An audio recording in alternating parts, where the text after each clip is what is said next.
Choose the right filter as needed. The double wall filter can bring more pressure.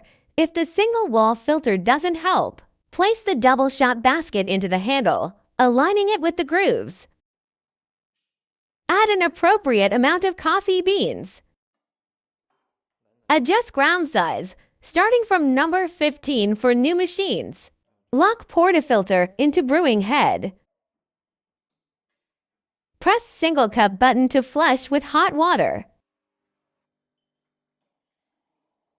After flushing, place portafilter under grinder. Press the grinding button to extract the powder. You can press the ground button to stop it. Distributing grounds with tampering. Then tamp firmly until level parallel to the max line.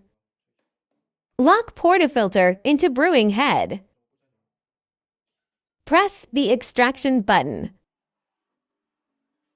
It indicates optimal extraction pressure for espresso. Awaiting extraction completion, perfect espresso is ready. A little steam's going to be released from the water tray. That's just normal pressure relief.